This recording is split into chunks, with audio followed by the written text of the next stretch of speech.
Run it up, then run it back. Run it up, then run it back. Run it up, run it back. Run it up, then run it back. Good morning. Hello, welcome to Monday. We're back in the studio, and honestly, I don't know why. This is Run It Back, Lou Will, Chandler P, Boogie. My name's Michelle. We need to figure out the color coordination. Well, you need to figure out the color coordination. We can't just all wear black every day. Oh, and I had a fantastic striped shirt on. You did look like a little sailor. That looked was like cute. Gilligan.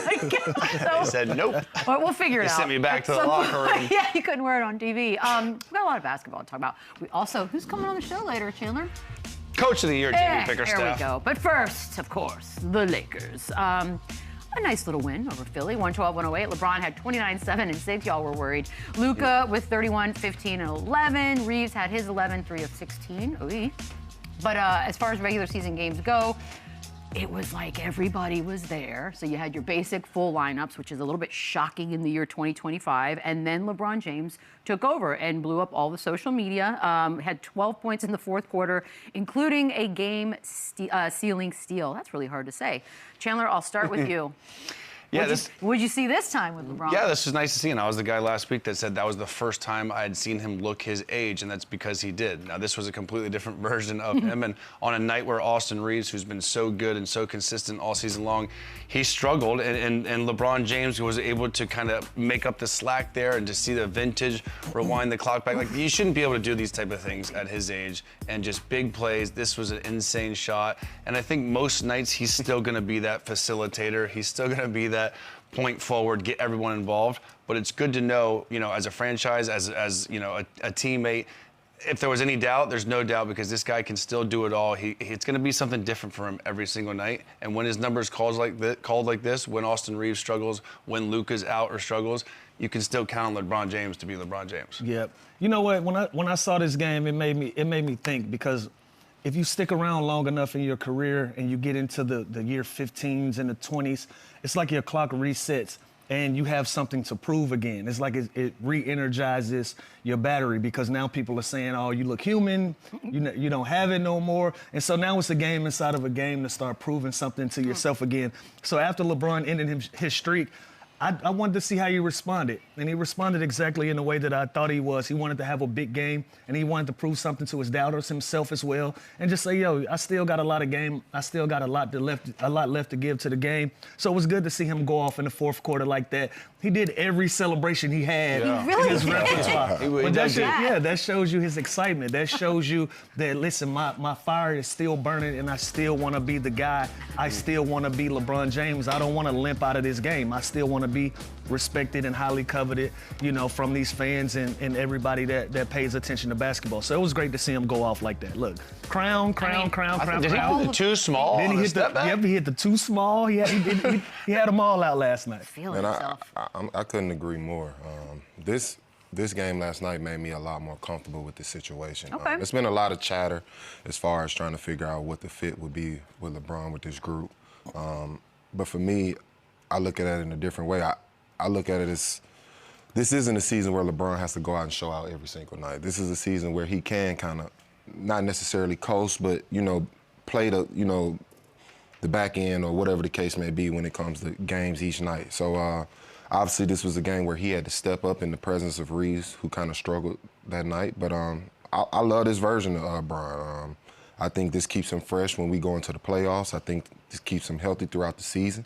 So I'm not mad at this scenario, but it has been a lot of chatter figuring out, what's it gonna look like moving forward. But I think this was a great example. I mean, he did tell everybody, I'm not quite there yet. I haven't had any time. And we've had no reason, really, besides that one game, which I think was his 5th game of the season, to kind of see a little step slow and a little, and again, even to see this last night, it shows you that he's still more than capable.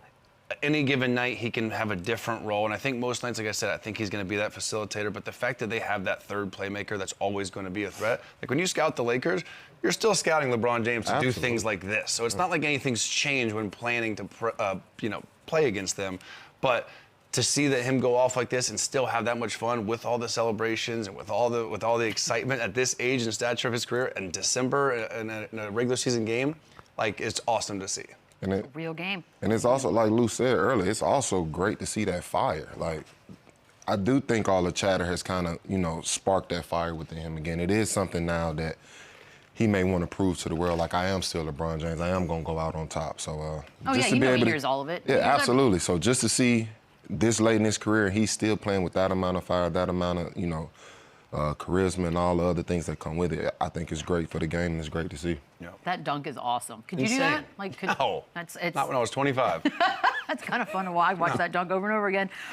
Luka was back as well, recording his 49th 30-point triple-double. He's now number 2, behind only Oscar Robertson, by the way, who has 106. So he's got a little ways to go, and I'm wondering, can he catch him? No. Get to 106? You don't think so? No, listen, he's halfway there now.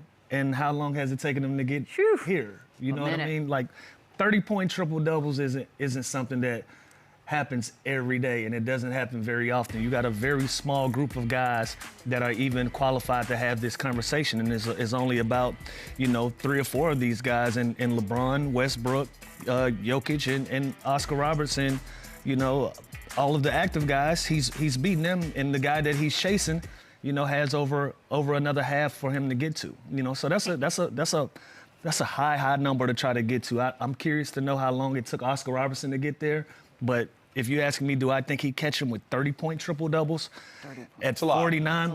That's a ton. 106 is a ton. I don't know if he makes it. No. But who am I to have this conversation? I don't have one.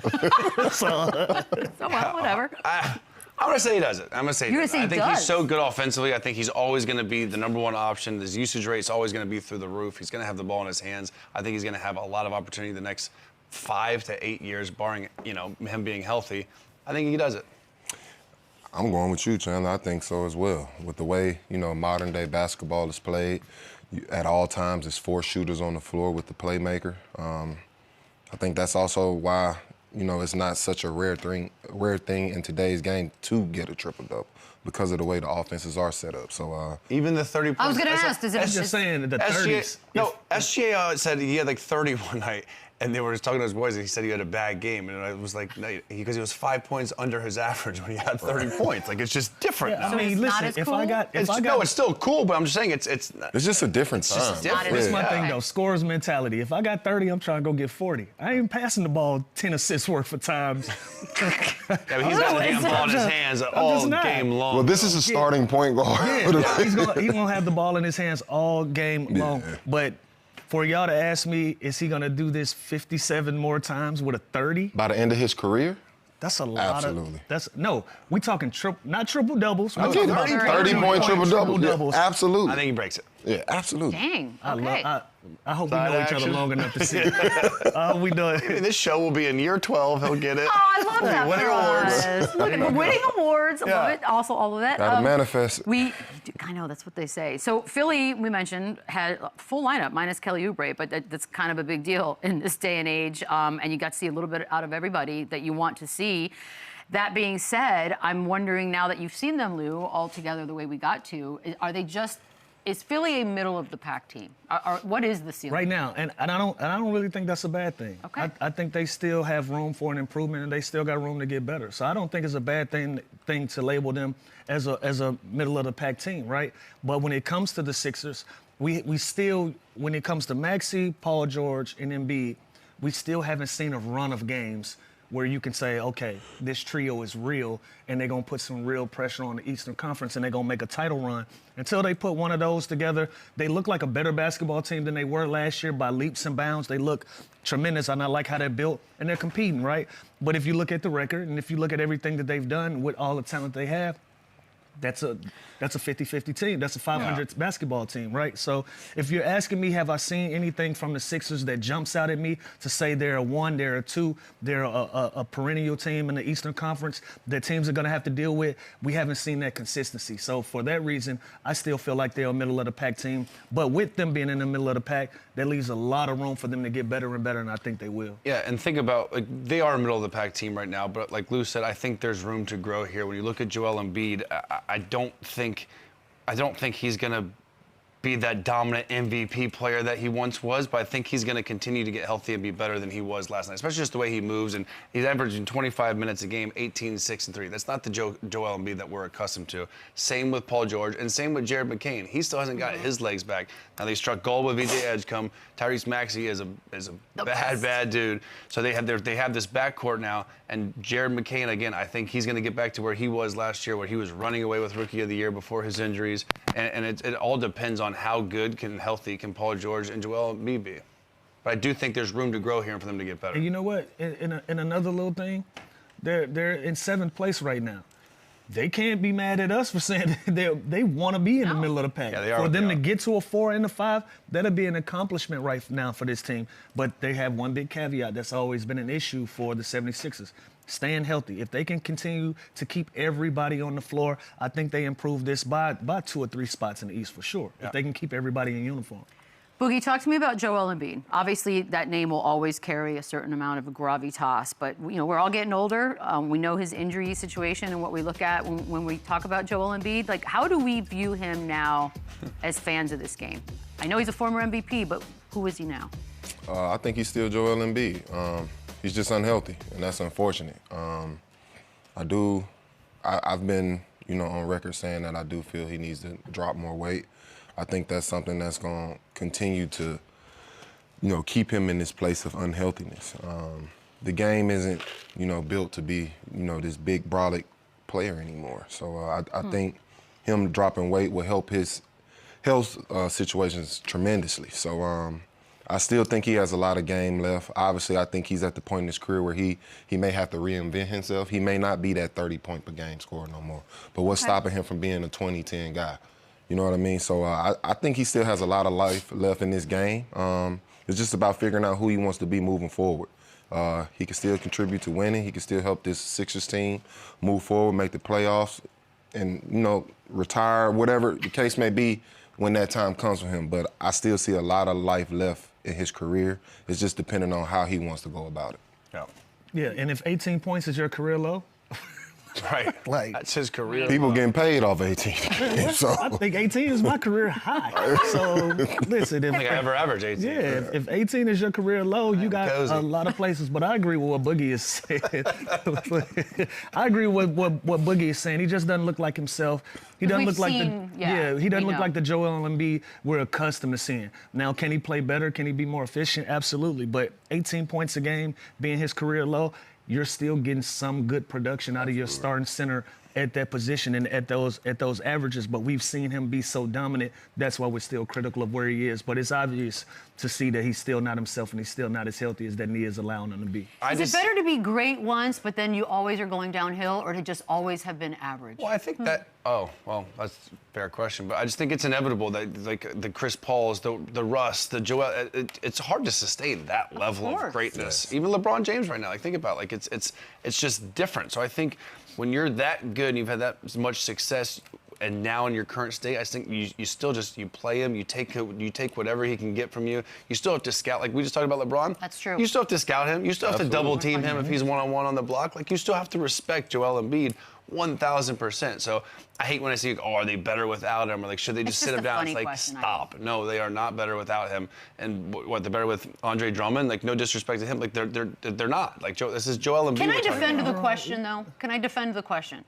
When you were just watching games night after night after night, and there's a big star that's not out, I mean, we could look at the Grizzlies for a second, and they just seem to be better without, then you're going to say, are they better without the superstar? Because people don't understand the small nuances of what goes into that. You got a guy that's filling in that's going to have extended minutes, so you're seeing a motivated version of him. You're seeing a motivated version of his teammates because they want to also prove that we can withstand without him in it. So sometimes you kind of see a false security of a team that's usually not there, because when I got Joel in the lineup, I can relax a little bit. Yeah. Big fella with us tonight. Fair. But when he's out of the lineup, we got to be tight. We got to be sharp. We can't afford it because we got 18 career low points on the bench right now when that can turn into 40 at any given moment. So you see the best versions of guys when your star players go out. So sometimes it can be fool's gold and sometimes it can be legitimate as well.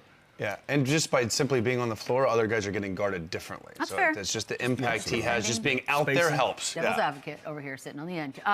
Orlando, out in New York. It's fun. This is fun. Knicks with a win on this one, 106-100. Jalen Brunson with 30 and 9.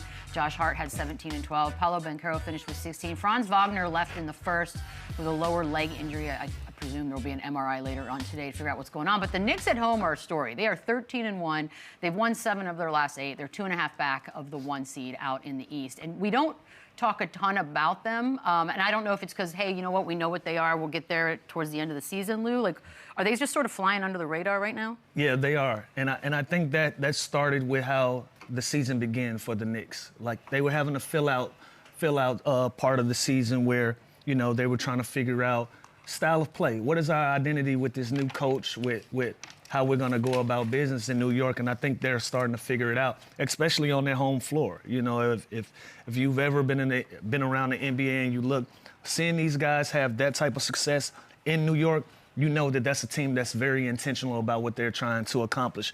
But I think they are flying under the radar, and I think that's a great thing for New York. Everybody's talking about Detroit and all of these other teams. Meanwhile, New York is protecting home court, and they're just stacking up really, really good wins, and that's going to be a great bonus for them come playoff time. If they can start these playoff series in their building with everything that's going on, I think that's going to be a major asset for the New York Knicks. So them flying under the radar, I think that's a good thing right now. I think coming off the season they had and having that continuity and the chemistry and basically the same team like a Cleveland coming back, we had high expectations for this team.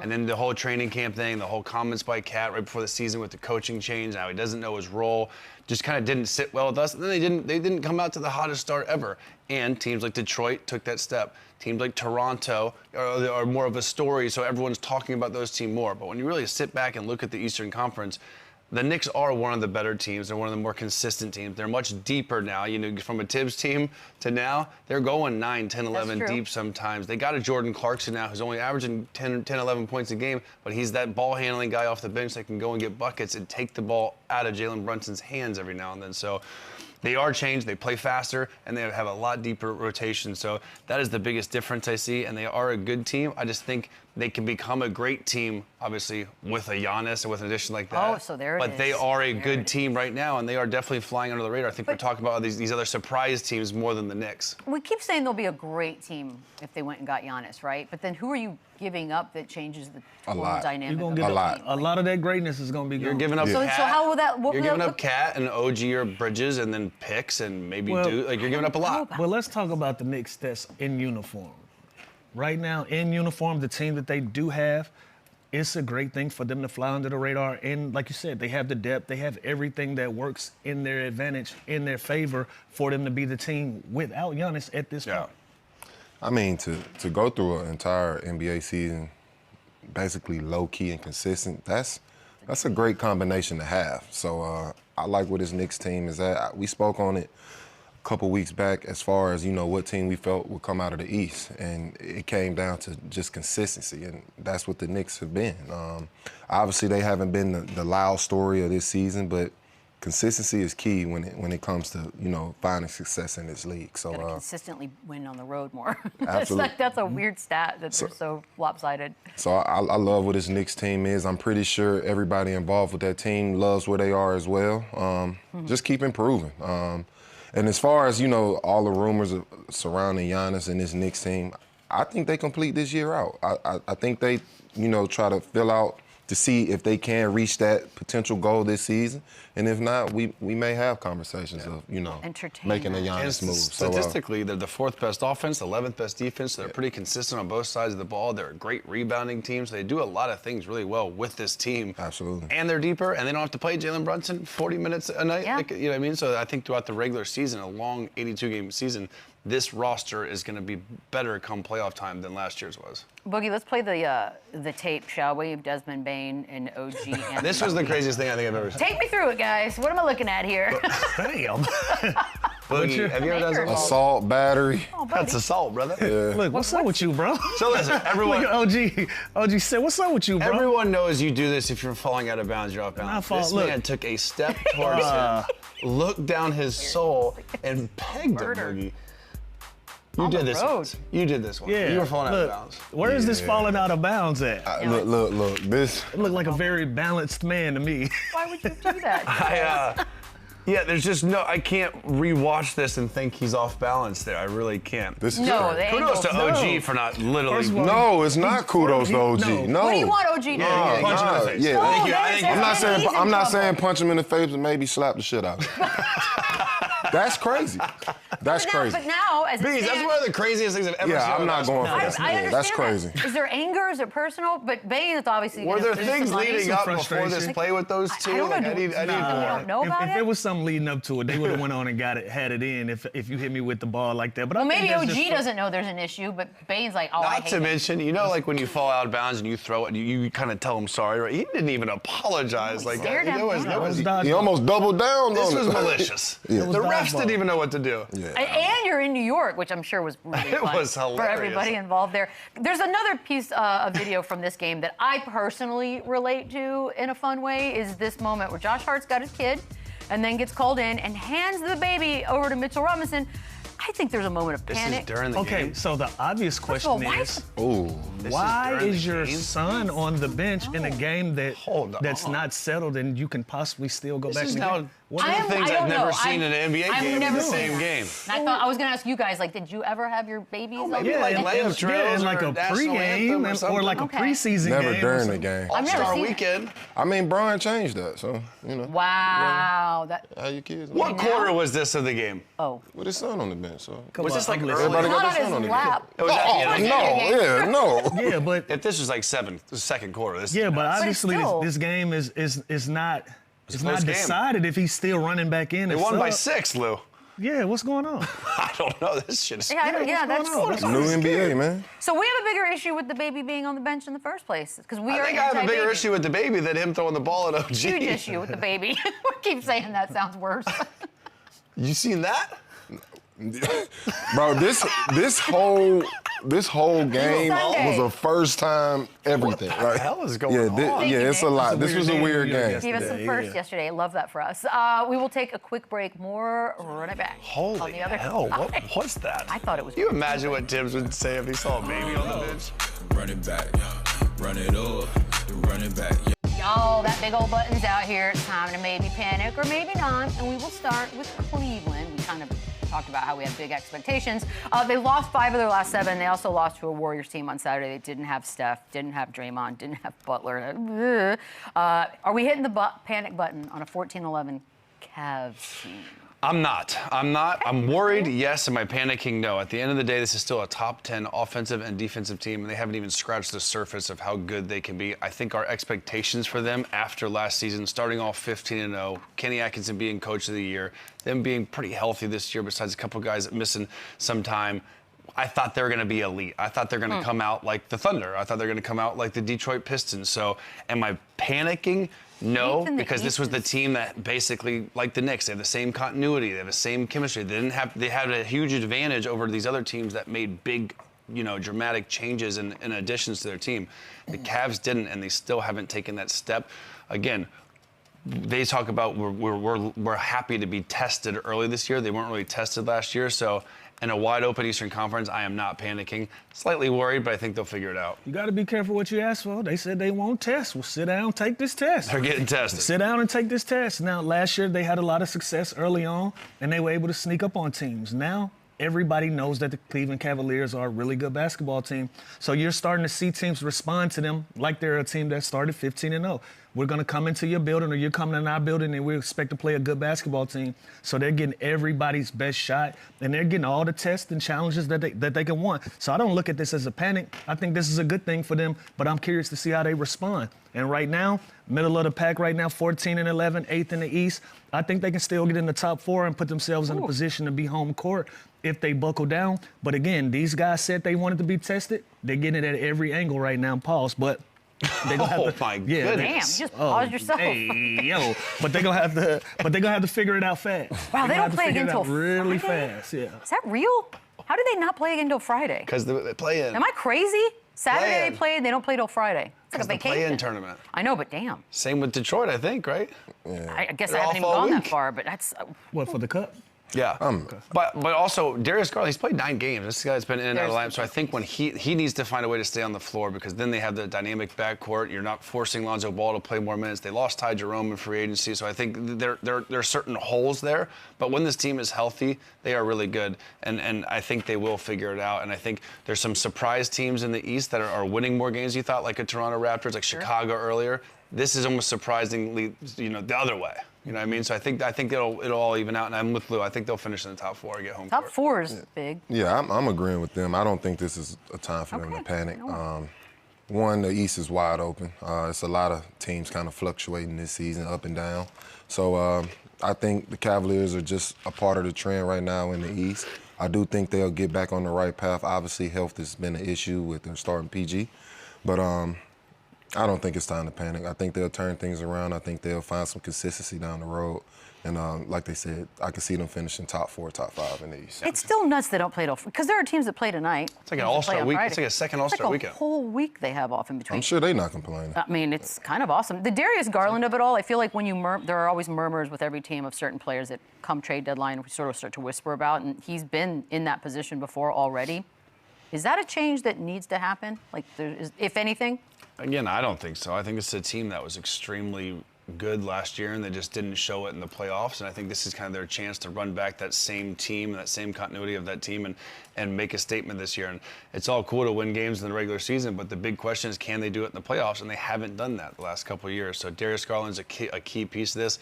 When he's off the floor, you then see Donovan Mitchell playing out of position more, which I don't think is great for him. I think he's a great off the ball shooting guard, kind of moving on screens, getting out in transition. And Darius Garland, when he's healthy, he's really, really good too. So we always talk about it's a what have you done for me lately league, and when he's hurt, he kind of just gets you don't talk about him as much, and I think this team takes a big hit. So, do I think they trade him? I really don't. I think he's the guy for the future there. And I hate this trade culture that we've put ourselves into. I spoke about it last week. Like, guys have to be able to go through the ups and downs without we calling for their trade or something. And on the Cleveland Cavaliers side, it's like, how many of these trades do y'all want? When at some point we're gonna have to value consistency. Now, and it's obvious that Darius Garland, the DG, can hoop. He just can't be healthy right now. He can't stay healthy, and they even to the fact that they took a fine, not having him available for a game. So that's telling me behind the scenes he's still dealing with some knick-knack things, and they're playing the long game. So to me, if you're willing to spend that money to keep him off the floor, that doesn't say that you're willing to trade him at this point. And I like that. You gotta allow guys to go through what they're going through and show them, hey, we're committed to you just as much as you're committed to us, and we're gonna go through the ups and downs of a very long season. We're talking about December, talking about a team that's played 25 games. It's a lot of basketball to be made, to be played and made. So if you're worried about him being available and all of these things, give it time to play out. They know more than anybody what he's going through behind the scenes. But I just hate this trade culture that we've got ourselves into, all the way across sports, not just basketball. That's another conversation. But I don't think they look to make another trade. Yeah, I couldn't agree more. There's no need to trade him. Obviously, he hasn't been healthy, so the sample size is very, very small.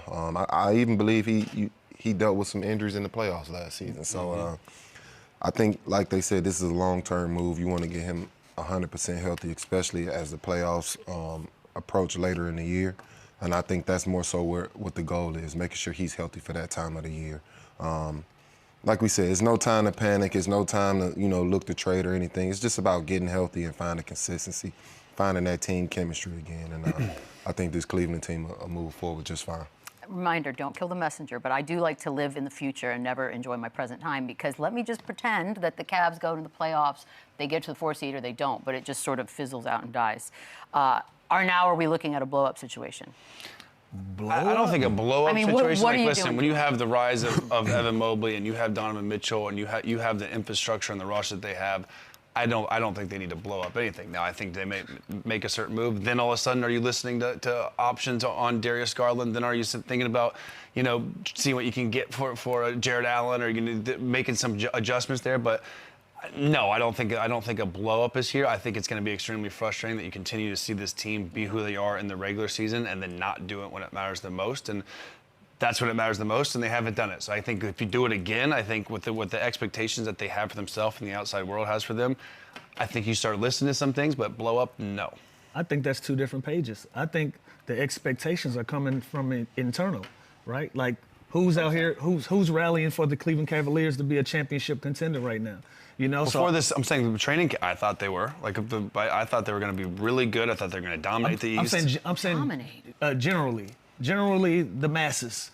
There's no pressure on the Cleveland Cavaliers to be a championship contending team. Like we said, the year that they had last year, yeah, it was a surprise to us. Right. It was a feel-good story. Now you come back with some type of expectation to be a good basketball team, but title contending, we still feel like that was going to come out of the West. Now, internally, in Cleveland, in the city, around the organization, the fan base, them seeing success and smelling it and wanting to get back to the LeBron James era of how good that city was and how good that team was, yeah, you can have those expectations within your ecosystem. But outside of that, I don't see them having any pressure on them. Yeah. We're at fortuitous timing is what So we're not panicking, though. No, we're not. No one's panicking. The button. So far, the button hadn't been dusty. pushed. We're going to take a quick break. On the other side, coach of your Detroit Pistons. Ooh, that's Bickerstaff is back. Good, he fired though, coach. I ain't gonna lie. The running back. Detroit versus everybody. Yeah. We never quit, we never fail, we never run, we never tell. I love this so much. That was one of the weakest intro No, highlight you know what? videos. We're keeping it. We could have got some old school highlights or something. Yeah, I want to see Jesus. coach bring that ball. Put up. some respect on my guy's You name. hate that clip? We'll change it. What do you need? Yeah, I feel like every time I come on here, you play the same clip, and Chandler says the same thing. Oh, it's But you yeah, with a we- whistle I and a would like- clipboard. It's Go not back cool. and get some University of Minnesota footage. Yeah. Okay. You can see me out there, yeah. Okay, well, we will do that next time you come on. And by the way, congratulations, Eastern Conference Coach of the Month, 2 months in a row. Two times. God, everyone's gonna hate you. Well deserved, too, Coach. Tell me about the Thank you. vibe. You guys, look, you guys were the story last year, and you've just sort of carried that into this, and it's of all sports. I love this story so much. What's it like being a Detroit Piston right now? I mean, it's awesome, to be honest with you. You know, the vibes are unbelievable in our locker room, you know, in the city, in our building. You know, people are so excited, you know, that we're back to playing the level of basketball that this city deserves. And, you know, it's a ton of credit to our guys, the way they go out and compete every single night, you know, the way they scrap, the way they fight, you know, how they compete. And then give Trajan a ton of credit for putting this group together. Excuse me. And, you know, we're in a good spot, but, you know, we're not done. You know, we're process driven and we're still working to improve some areas. And we got a ways to go in that. How much did the playoff run last season, what did that do for a group of young guys as far as confidence is concerned? Well, it made them understand what it takes and how important, you know, every possession is, you know, and how in those types of win or go home situations, you know, playing in Madison Square Garden, you know, was a great opportunity and experience for our group to feel what it's like to literally be, you know, Detroit versus everybody. And, you know, that's how you win in this league is you understand your experiences and then you allow those experiences to catapult you and grow into the next season. And I think our guys learned a ton, you know, about situational basketball and how important, you know, it is to prioritize all those things. Coach, this week in particular is different because the NBA Cup, and obviously we never played in something like that, but you basically have the whole week off. Like, do you give guys more off days? Are you doing more contact practice? Like, how do you manage to deal with this week when you didn't qualify for the Cup? I mean, so we were off yesterday. We gave our guys off today. We'll do some individual work tomorrow, and then Wednesday, Thursday, we'll have full contact practices. So basically you're trying to get guys, you know, who are a little banged up, some days to rest. Then you work on the individual skills and how those skills fit within your system. And then we'll practice and clean up some of the things. You know, we're coming off a stretch where we had 6 games in 9 nights. So we weren't able to practice a ton. So being able to have 2 days where we can fully get after it and clean up the details, I think will help us. And then again, get guys healthy who are banged up a little bit. JB, early in the year, I mentioned that, you know, I would love to be a part of a Piston-style team. I love the way you guys play. What was it that helped establish kind of this grit and grind style of basketball for this team? I mean, it's the makeup of the guys that we have here, one. But two, also, when you come into a new team, you want to study the history of the team, right? And understand, what the fan base, has embraced and what the fan base loved about their team. And when you come to Detroit, it's obvious, right? Going back to the bad boys, to the next group, the best five alive with, Rasheed Wallace and that group and Ben Wallace and, all those guys. You study that and you understand what the fans are looking for. And to the best of your ability, you try to recreate that. And I think that's what we've done here. And, again, but you can't do it if the personalities of your team doesn't fit it. And our personalities fit it. You know what I mean? Like we got guys, who do like to get nasty, who do like to mix it up, who do like to make people uncomfortable and see how they respond. And it's a real thing. Our guys aren't out here bluffing. It is what it is. So being able to do that and then have the skill set that the guys have, it plays right into it. Yeah, and obviously the head of the snake for you guys is Cade, and he's turned him into a legitimate superstar with everything that he's doing. Tell me some things behind the scenes, his leadership style that's been able to push you guys forward behind the scenes. Yeah, the one thing that I say about Cade, and I find it to be really, really unique in his position is he's the type of dude who can get full without taking food off your plate. And that's how he treats his teammates. Like, he wants to make sure that all of his teammates are taken care of, that they're all served. And and it's day to day with him. Every single day, he's the same. He's looking to take care of his teammates and be a part of the group. Nothing he does separates him from the group. And, for a guy to be able to ascend to superstardom like he has and not change a bit and not take anything away from anyone around him, but ultimately help the people around him, that's who he is. And it says more about his character than it does his basketball skill. Yeah, absolutely. JB, Cade has put himself in the MVP conversation this season with his play. Can you spend a moment to make a case as to why he should be the league MVP this season? Yeah, I mean, he's, to me, especially when it's winning time, he's been the best player in the league in crunch time. His understanding of how to manipulate the game and make plays down the stretch, has led to, why we are 19-5 at this time. We don't have a bunch of games where we've blown people out. A lot of our games have been highly contested going down the stretch, and he's been able to make plays for us on both ends of the floor. He's not a one-dimensional guy who can just score it. He's a guy who can defend. You see him getting blocked shots. You see him getting steals. He gets rebounds.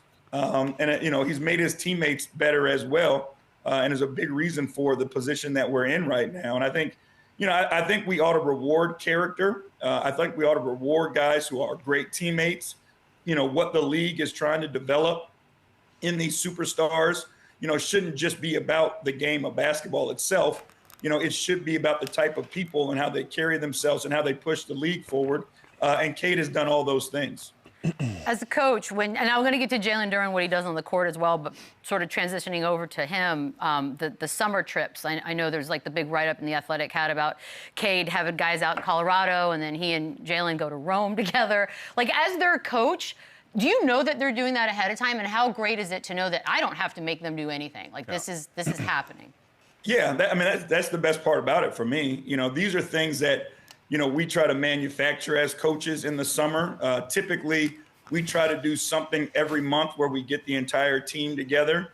But when you have a guy, or guys who are doing that on your own, it takes a ton of pressure off of you, and you don't have to push those things. Like, we try to set up team dinners on the road and all those types of things as coaches, to kind of bring guys together. But, with this group, we don't have to do it because, the leadership there, whether it's Cade, Tobias, JD, they're bringing each other together and they're doing it on their own. So it doesn't feel manufactured. It's more genuine. It's more real because guys are doing it because they want to and not because we ask them to. Yeah, JB, B's just mentioned Jalen Duren, and obviously, apparently he just turned 22 years old. I need to see some sort of documentation.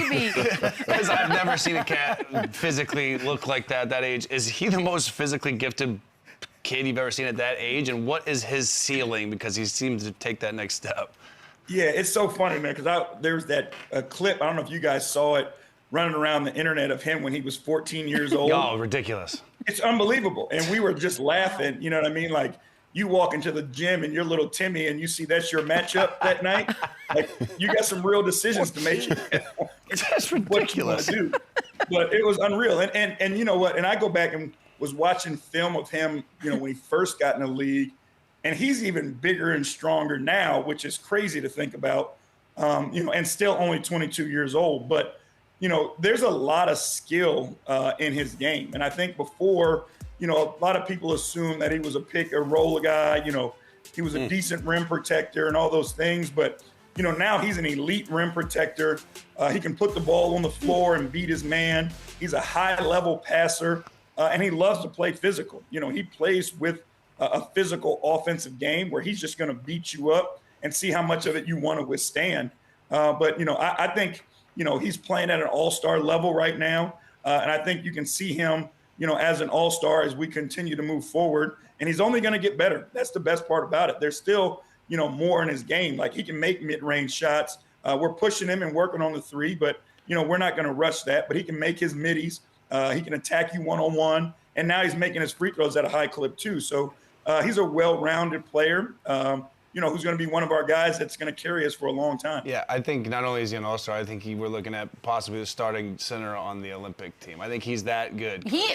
Coach, he's very much into doing the Olympic team and announcements. Jalen Johnson are my sneaky picks to put on the team this year. All right, so you view him as a foundation piece then for you guys, even at 22.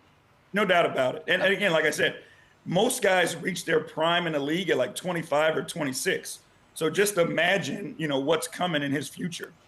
Yeah, and his future obviously is restricted free agent this coming summer. Trade season's right around the corner, Coach. He's our resident number. Are you feeling, well, we lost Shams. I got to do something.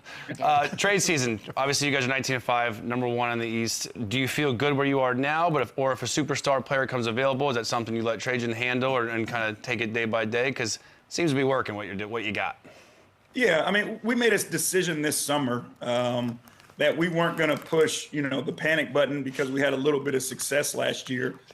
We felt like our guys earned the right to come back as a group and see what they could build on. You know, the core of this group is back, continuing to get better, continuing to grow. You know, they earned that opportunity. And I give Trajan a ton of credit for that, you know, for having the resolve to not just listen to outside noise, not just listen to perception and panic and do something because, you know, everybody says you should, right? Like, he gave our group an opportunity to come back and see what they could accomplish and grow it real, right? Like, you don't need to skip steps and go out and trade for, you know, some sort of superstar right away because you never know how that's going to end up for you, right? So Trajan will always make, you know, the smart decision and the right decision for the team. I don't doubt that by any means. But, you know, right now we're in a really good spot with a really good group of guys. And we like where we are. Yeah, Coach, because you talked about establishing identity and understanding the history of where you are and the culture of your basketball team. And one guy on your team that ain't bluffing at all, Isaiah Stewart. He gives me the heebie-jeebies. Yeah, he ain't bluffing at all. But you've been very vocal about him being the best big defensively as you see it. What makes him so valuable for your group? I mean, one, he sets the tone every single night. You know, you talk about a guy who's the torchbearer for your identity, and Stu is the torchbearer for our identity. You know, every time he steps on the floor, you know, you better be prepared. And it's going to get rough. It's going to get tumbled. But, you know, that's who we are. You know, that's who the Detroit Pistons are. But defensively, you know, he can guard 1 through 5. You know, we put him on smalls. We switch him on smalls. He's elite ISO defender.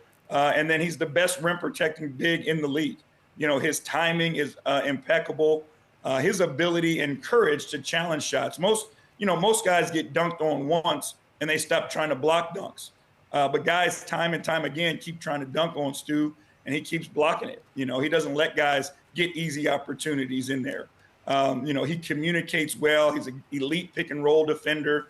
You know, I just think it's time for the league and, you know, everybody to recognize that this dude, you know what I mean, is the best defensive big in the league. And there's just nothing that he can't do on that end of the floor. Absolutely. Coach, walk me through this clip I'm about to show you right here of Isaiah and Bobby Portis last week. What is he saying to you right here?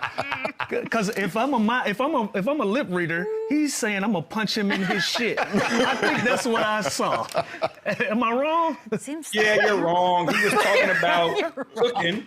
And you need to mash the meat when you're getting ready to make those smash burgers. Okay. That's what he was saying. He was going to go home, make some smash burgers, and he just needed to, pound that meat animated. So that it got flat. You know what I'm talking about. I cook a little bit myself. I understand. Okay. That is a fight I'd like to see. Him against Bobby, sign me up. Understood. No, that was an exciting moment for everyone. Bobby Portis and Isaiah Stewart. Yeah, we love that. Coach, thank you so much, dude, for having us. Good luck. I am pulling for you. By the way, do we have time? I need to ask you about did you see the thing that happened when the Knicks Magic game? There were two things. Desmond Bane throwing the ball at him. Have you ever seen that? And have you ever seen a baby on the bench during a game? What the hell was that? That was crazy, bro. Listen. I think bringing your family to work is awesome. The handoff from Josh Hart to Mitchell Robinson and the look on Mitchell Robinson's face was priceless. But yeah, bring your kids to work, man. It was a 6-point game and a toddler on the bench. Yeah, that's what surprised me. It was a 6-point game. This is outrageous. I'm all for it. Bring your kids to work. This is outrageous. It's a harsh. Send some of those hoodies, Coach. Yeah, we love the hoodies. Fire. Please send. All As always, keep crushing. Good luck. Happy holidays. Thank you, bro. Yes, sir. Thank you very much, and you guys. I appreciate y'all. Run it up, then run it back. Run it up, run it back. I've got a nice little quick Are You Buying That? And it involves old buddy, old pal, Stan Van Gundy saying that some of the players from the NBA's top 75 team, remember that? It happened, that they would not actually be able to play in today's league, and that the best 20 basketball players in history have actually probably played in the last 20 years. Chandler, what do you think about all that? You buying it? I'd like to see the full list. Okay, and I'd like to see the names, but I tend to agree with him. I think the game evolves. I think the talent is at an all-time high, and I think that the players now it's a silly argument because it's much more advanced. It's much more athletic. The game is faster. The game is just completely different. So I do agree. I think everything in life evolves and gets better, especially NBA players. So I completely agree with him. I agree. What's more, I mean, I don't know that the thanks, thank you, Lou. I guess we're done. I'm sure you see you guys that. tomorrow. Well said. I'm sure you needed that. No, but it's not even so much the 75 because it's a tough number. I think the idea that the best in history, 20, have played in the last 20 years. I think that's the big I'm like guys now like Giannis and Luka and Kyrie Irving, they're probably better than like the guys that are on there before. Like, Anthony Davis, like Kevin, like those guys are really, really good. Yeah, Giannis is on the list. He's 75. I'm sure most of those guys are. I'm just saying I just think it should be that way. There's probably 15 to 20 guys right now that aren't on the list that could be on the list. So do we knock guys off the top 75 or do we just make the list bigger every few years? You're going to have to. You're going to have to. That's weird. 75 is a weird number anyway. That's what I'm saying. Because it was 75th anniversary. I'm looking. For me, I think this goes, both ways. I do think it's truth in what he's saying about, some of these guys. But I also feel like players from the day couldn't necessarily play in the old. Ooh, that's a hot. Chandler's trying to take Nate Archibald off the list. No, Chandler! Not true. You know what? Edit that out. I said he should be top 20. We'll be back. Not 75. Run it back, yeah.